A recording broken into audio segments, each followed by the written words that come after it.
So we're going to do a live demo of the co-op game today. We're bringing up two of our designers, Paul Sotosanti and Fred Diekman.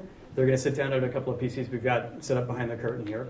And we're going to talk about and demonstrate some of the co-op gameplay mechanics in the action RPG space and show how the characters that you're unlocking in the game, the genetic heroes, use their abilities. But when you start to attack a planet in Darkspore, you'll look into your hero collection and choose a squad.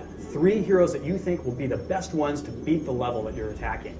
These are some heroes that Paul has in his squad. The first is this Plasma Sentinel type and class. He's a big tank melee guy, and he has a unique set of abilities with him as well. He can do a Plasma Column, which is an AoE ability to attack a lot of guys that are nearby him, and he can call in a Meteor Strike to attack a group of NPCs that are at a distance away.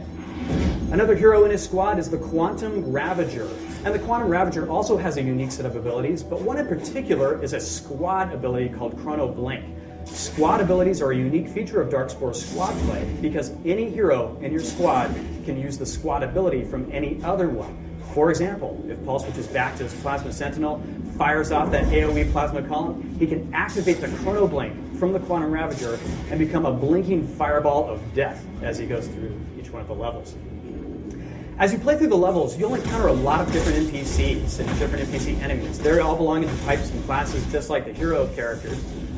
These are cyber minions that we're attacking right now. They're very vulnerable to attack from a character as strong as the Plasma Sentinel that Paul has, especially with that AoE Plasma Column ability.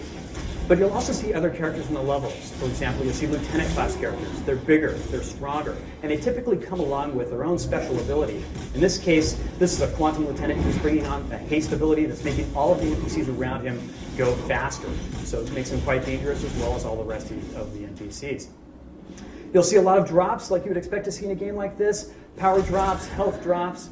DNA is like our in-game gold. You can use that to pick it up and spend it to upgrade your heroes back on your spaceship.